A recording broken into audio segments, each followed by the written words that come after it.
Նախորդ հաղորդման մեջ մենք խոսեցինք Տեր Հիսուս Քրիստոսի ծննդյան մասին եւ թլպատության դրվագի մասին։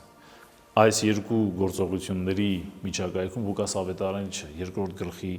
8-ից 20-րդ համարներում զետեղում է սքանչելի մի պատմություն, որ միայն իր ավետարանին է հատուկ։ Հովիվների այցելությունը նորածին Հիսուսին։ Մենք գիտենք, որ Մատթեոս ավետարանիչը խոսում է մոգերի կամ արևելքից հեռավոր երկրներից եկող իմաստունների այցելության մասին,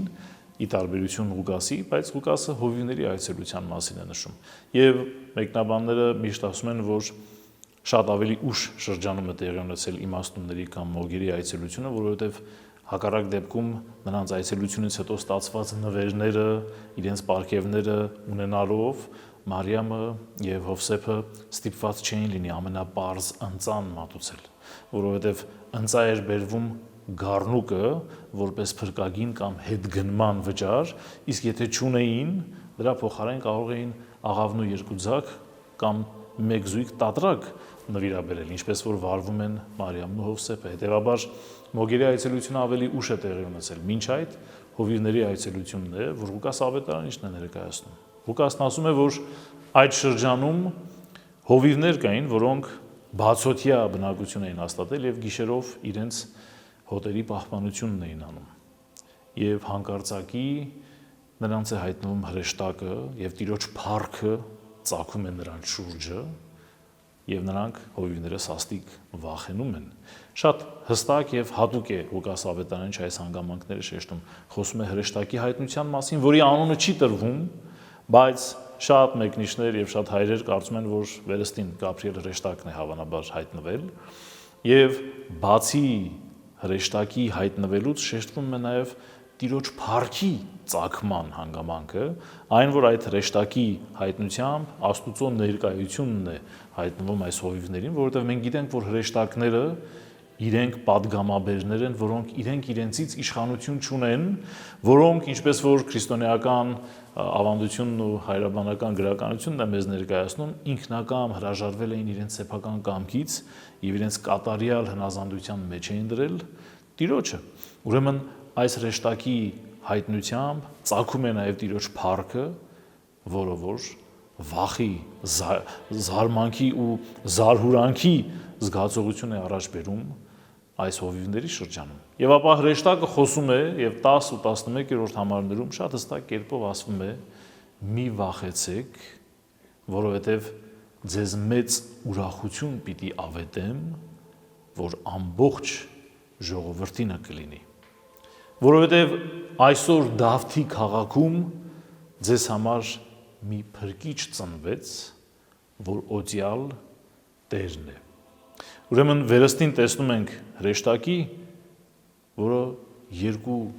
հրահանգ կամ падգամ է տալիս, որ ամբողջ ավետարանում մենք բազմաթիվ անգամներ պիտի տեսնենք կրկնվելիս։ Մինչ այս դրվագը արդեն մենք տեսնում ենք այս նույնը, որովհետև այս նույն չվախենալու հրահանգ падգամը տրվում է նաև Զաքարիային, երբ որ հանդիպում է հրեշտակին, նույն այդ չվախենալու կոչը տրվում է Մարիամին, վերստին Գաբրիել հրեշտակապետին հանդիպելու դրվագում, եւ ավետարանում բազում այլ հատվածներում նույն այս հանգամանքը պիտի տեսնենք, չվախենալու եւ ուրախ լինելու, որովհետեւ ուրախություն է ավետում հրեշտակը եւ կարեւոր մի հանգամանք, շատ կարեւոր մի բան, որ Ղուկասը շեշտում է հրեշտակի խոսքերի մեջ, ասում է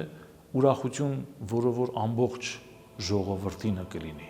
որը որ բոլոր ժողովուրդներինը կլինի, միայն հրեաներինը չի լինի եւ միայն ինչ որ մի խմբի չի պատկանի։ Եվ այդ ուրախությունը Դավթի քաղաքում ծնված փրկչի, ուրեմն լուրն է, այդ փրկչի ծննդյան մասին ավետիսն է։ Ապա շարունակության մեջ հրեշտակը մանրամասնում է եւ ասում է. «Եվ այս ձեզ համար նշան կլինի,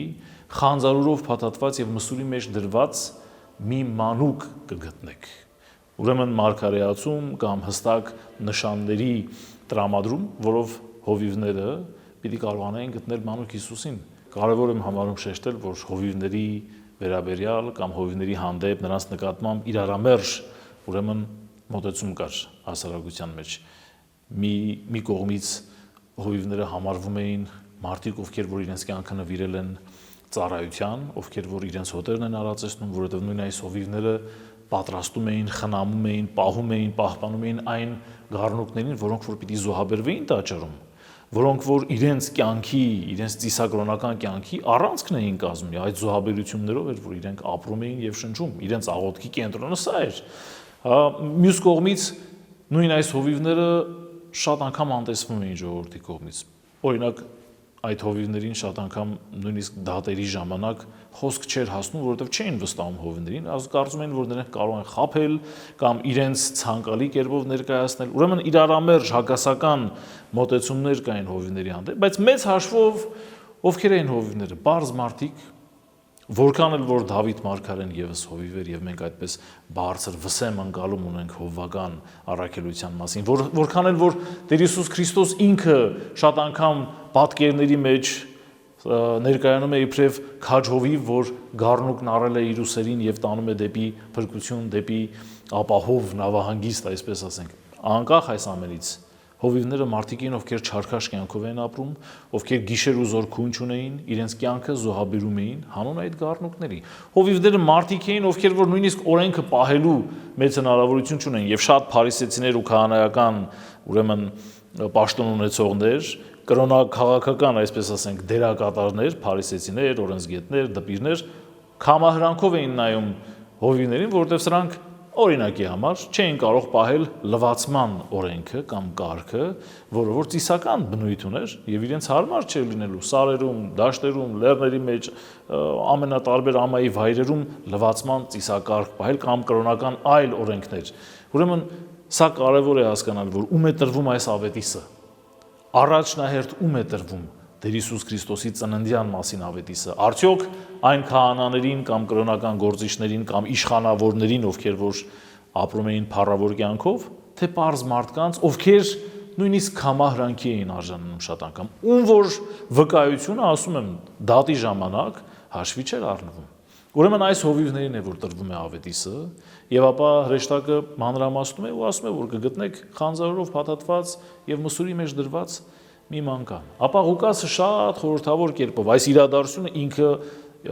իր բնույթով արդեն խորհրդավոր է, բայց ել ավելի խորհրդավոր է դառնում, երբ որ ասում է եւ այդ հրեշտակին միացավ երկնային զորքերի մի բազմություն, որոնք օրհնում էին Աստծուն եւ ասում. Փառք Աստծուն բարձունքներում, խաղաղություն երկրի վրա եւ հաճություն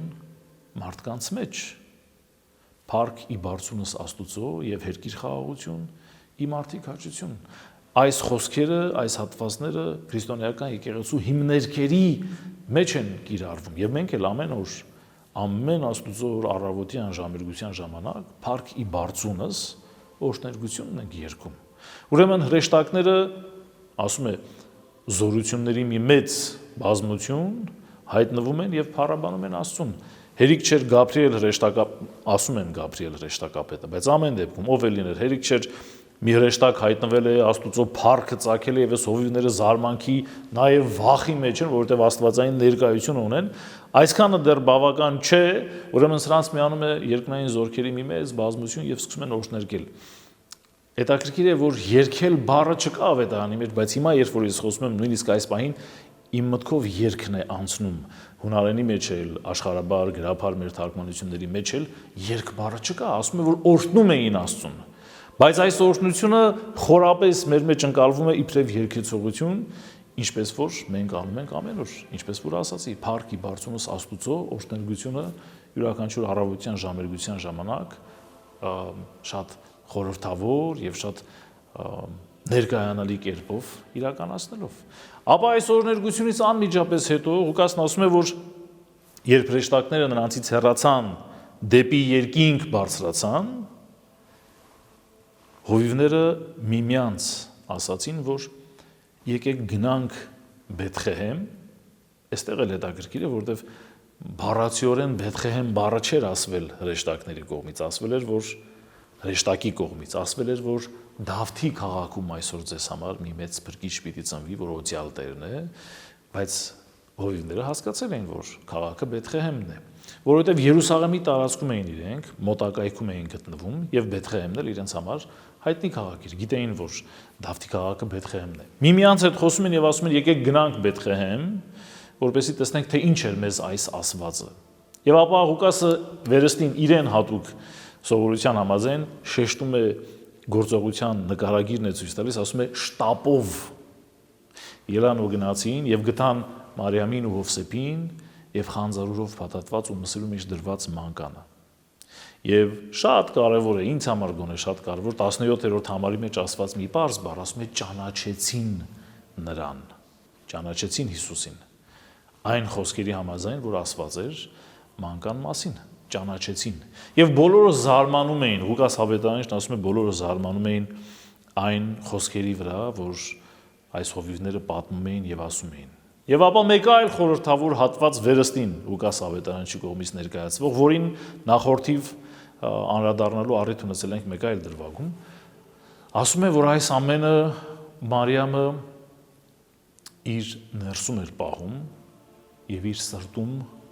խորհում։ Ապա դրվագն ավարտվում է Ղուկաս Ավետարանչի կողմից ներկայացնելով, որ հովիվները վերադարձան եւ փառավորում էին ու օրհնում Աստծուն այն ամենի համար, ինչ որ տեսան եւ ինչ որ իրենց պատմվել էր, ինչ որ իրենց ներկայացվել էր։ Միով բանիվ այս դրվագը մեզ մեկ անգամ եւս մտածելու առիթ է տալիս, թե ում են հայտնվում մեծ ճշմարտությունները։ Մենք երբեմն կարծում ենք, թե մարդը բացառիկ գիտելիքներ կամ բացառիկ կարողություններ պիտի ունենա Աստծուն ճանաչելու, նրա հայտնությանը արժանանալու համար, բայց այս դրվագը հովիվներին տրված հայտնությունը գալիս է հակառակը մեզ ցույց տալու, որ ամենապարզ մարդիկ եւս, որոնց մենք չենք էլ պատկերացնում, որ կարող են այդ հայտնությանը արժանանալ, պիտի տեսնենք, որ հենց իրենք են, որ ավելի պարզ ու մաքուր սրտով կարողանում են ճանաչել Տիրոջը եւ գնալ նրա հետևից, որովհետեւ վերստին ուզում եմ շեշտել, այս հայտնությանը արժանացան ոչ թե Աստծու մասին գրքերից կարդացած եւ իմացած մարդիկ, այլ մարդիկ, ովքեր որ պարզ հովություն էին անում, մարդիկ, ովքեր որ գիշեր ու զոր վտանգի էին ենթարկում իրենց կյանքը, իրենց ուրեմն վստահված հոտերը պահպանելու եւ այո, տաճարում զոհաբերվելիք ուրեմն ընծաները պահպանելու համար։